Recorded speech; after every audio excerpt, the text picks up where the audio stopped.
Hi there, it's time for another unboxing. And yes, now we see how definitions or words deviate from the original meaning. This is not a box, this is a bag, but we'll call this an unboxing because unbagging is rarely searched up on the internet. As you can see, there's a lot of information. This comes from China, I believe, and this is not a gift, a document, or commercial sample, it's other. And as you can see here, it's a magic cube. Hopefully it's not from Elfangor, or whatever his name is. I do not want to instantaneously become a rabbit or something. Anyway, let's try to get into this and ignore the scotch-taped piece of paper there. Alright, I just ripped into the... Okay, I just put a rip into space and time, the fabric of space-time, and now there's a hole. What will come out? No. No more Doctor Who references or anything else. Alright. Yeah, I thought I was going to be needing this, but I don't need to use this. Now we're going to find out very soon that they use the term magic cube very loosely as well. Ooh. I see some green. It goes nicely with the blue, don't you think? Now as you can see here, you can already probably guess what I have here. And no, it is not the person who is in that picture. That would be just wrong. Or even this giant lot of puzzles. I can't afford that, you know? And I've never used that expression till now, you know? Oh no, it's addicting! Okay, let's get into this.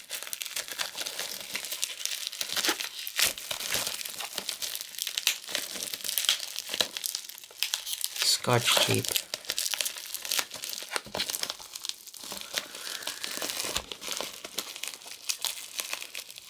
One of the many brands that just popped into household language. There we go.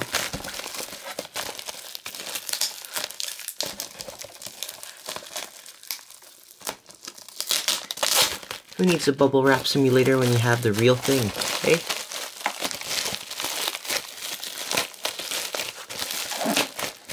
There we go. Just toss that aside.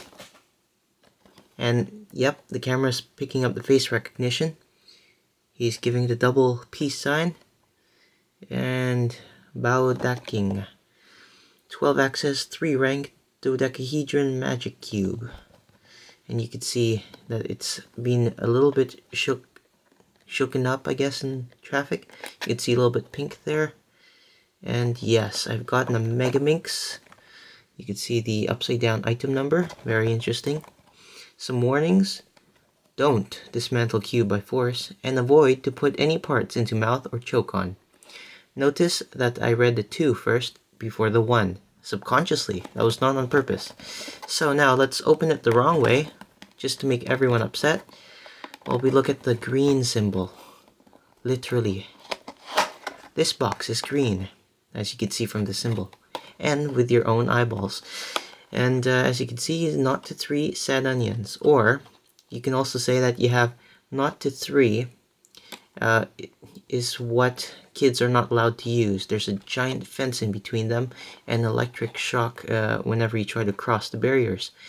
Now this is reading a little bit too deep into little abstract pictures, so let's just dive right into this.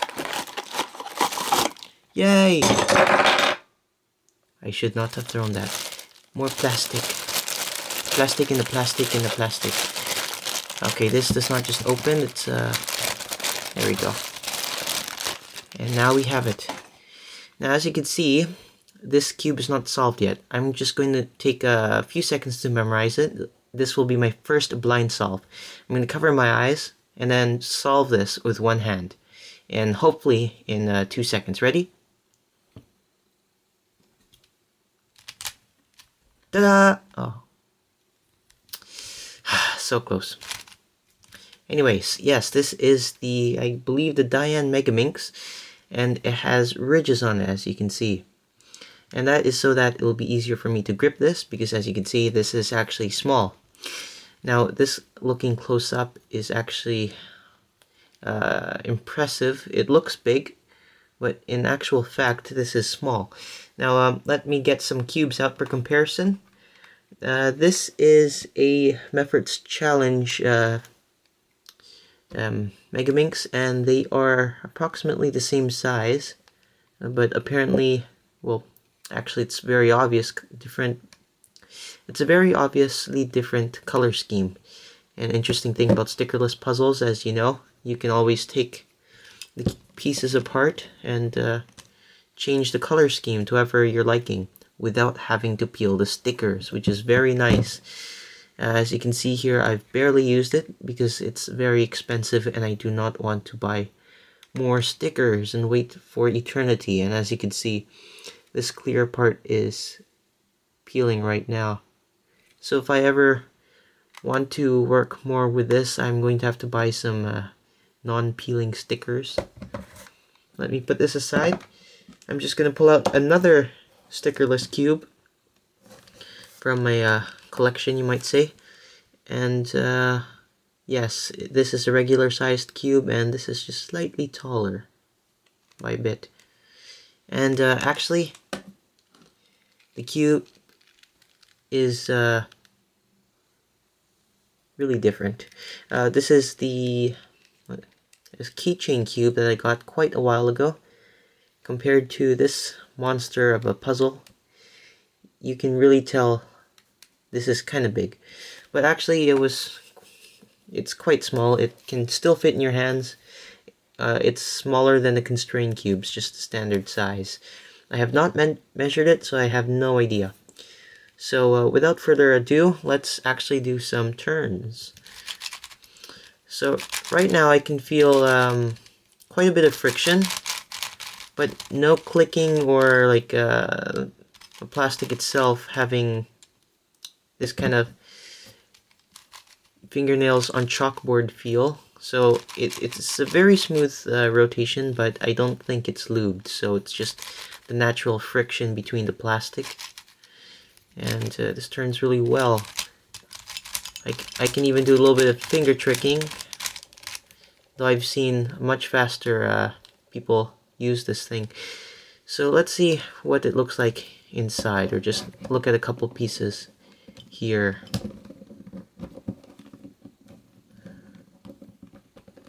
Okay, come on. Now I don't want this to break, so if I have to, I'm gonna have to pause the video.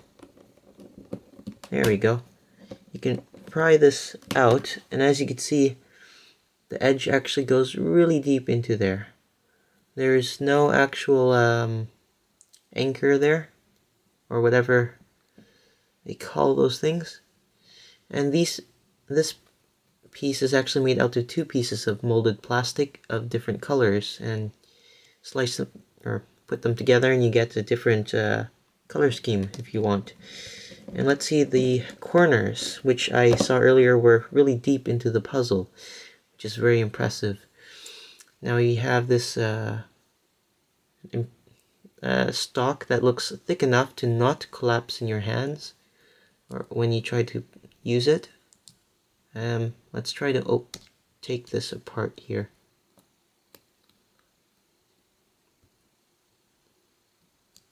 Okay. I'm sure if you try to change the color scheme and you want to like completely take apart the cube, this will take an awful long time to get going, because this piece doesn't want to come apart too easily. Okay, so this looks like they have to go in 3 ways. Alright. Now this reminds me of Napoleon ice cream, does it not? Now as you can see, it goes in by friction, which is much better, and it also includes these little bits here. So it's nicer than the locking pins or whatever they used here. So this actually stays together quite nicely. So they go in 3 ways, like that. and like so. So that's very nice, and you can see the core, which looks to be an off-white here. It looks like a ball core, not a oh wait, yep, ball core. Oh, I guess spider core with slightly different innards. And you could see the centers have a strange shape to them, and you can easily pry off the center caps to change the tension. Ooh, a little bit of flash there. That can easily be fixed, but doesn't seem to be causing too much trouble here.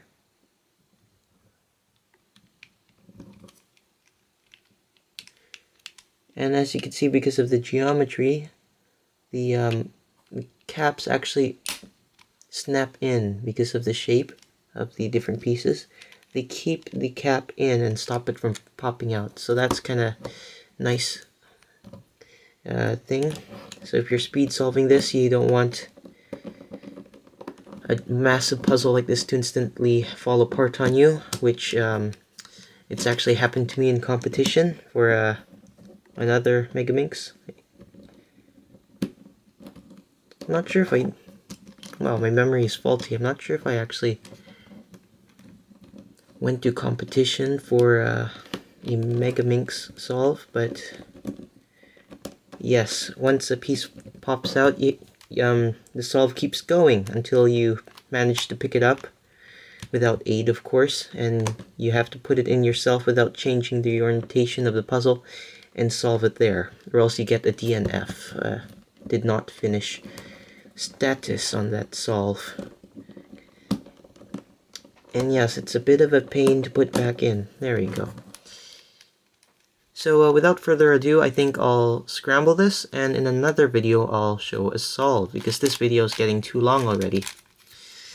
So overall, I think most of these shades are very nice, and they contrast very well with each other, as you can see from this ongoing scramble here. A nice shade of purple. Perhaps the worst shade is sadly the darker blue, which looks kind of nice in the viewfinder here. I say viewfinder, but this is really just a screen. It looks like you have sunflower and orange, which might be a problem in the future. Looks like a weaker shade. Oh yes, corner cutting. So let's try to get this here. So it does some corner cutting, not too much. Reverse corner cutting? It's just no, don't even try.